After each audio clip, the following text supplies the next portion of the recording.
It might just be time to awaken your inner guru. Welcome back to Connect. I'm your host, Conn Jackson. Our next guest lost 250 pounds, and he wrote about it in his new book called Inner Guru. Charles joins us right now. And Charles, what's the first step that we need to take? Because most of us know that we need to work out, but don't. That's one of the smallest pieces, because how many of us know exactly what we need to be doing, but we don't do what we know?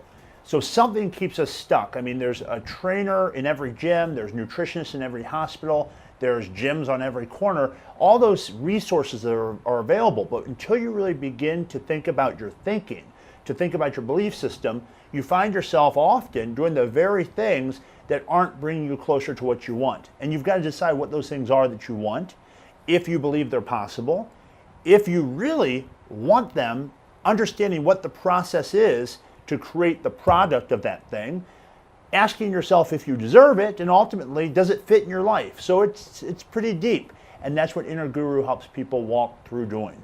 And Charles, I know you're very vulnerable in this book about your weight challenges. What did you personally have to overcome? When I was a teenager growing up at 360 pounds, coming from a family of modest means, I have as sad of a story as anyone else. I mean, if you open up the newspaper today or go on Yahoo News, you can see stories that are much like mine. I had a lot of adversity, and I could have let that adversity define my future. I could have looked around my life and used all those things as excuses, as reasons to blame my future on them.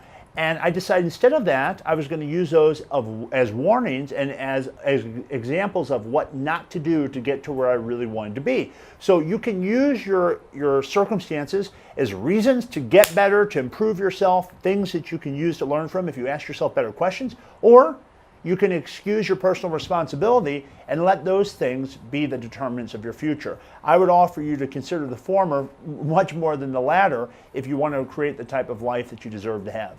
And Charles, how do you get through these common phrases that we say, and even I say, I'm just too tired, or it's just too painful to work out? Exactly, yes. Yes, because we're in a society that what you're saying is extraordinarily accurate. Most of us want what we want when we want it as fast as possible, right? And we have to come back to touch with, sometimes there's a gestation period to the full expression of the things we want most. There's a reason that the old saying is lonely at the top is sometimes true, because a lot of people stop short of really what they're capable of achieving. And what I help people to do in Inner Guru is unravel that emotional connection to the things that are keeping them stuck. When a person's using a drug or using food or overworking, often it's to deal with emotional discomfort. So you've got to learn how to disconnect emotion from the things that are really robbing you of your future, so that explanatory style that you just so brilliantly articulated of, I don't really feel like it, becomes replaced with, that is an irrelevancy for what I want. And you only get there through repetition.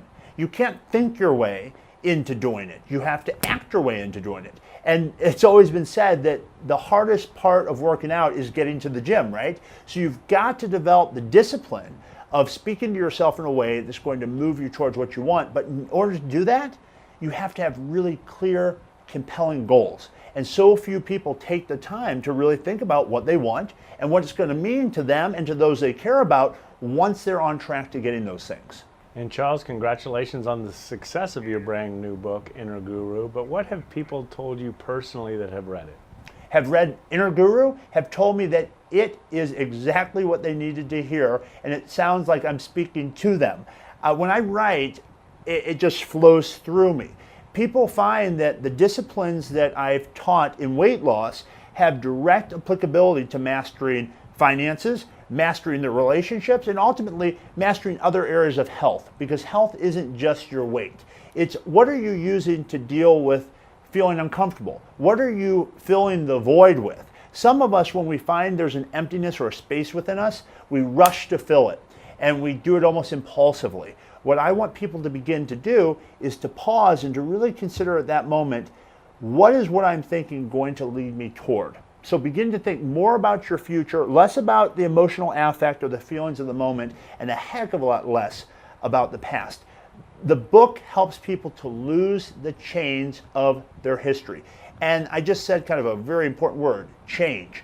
If you think back to the election of 1992, President Clinton's message was change. If you think back to Barack Obama's message, it was change. So we know that change is going to happen. And we know that change isn't always easy, but it is simple. And what I want people to have is a real clear-cut guide in how to orchestrate the types of changes they want in their lives so they can free themselves of 50, 60, 80, 100 pounds, so they can have financial freedom, and so they can have the type of fulfilling relationships that I believe all of us deserve to have. Well, we certainly appreciate your time, Mr. Guru, if I can call you that. You're awesome. Congratulations on your book and helping so many people. Thank you so much for having me.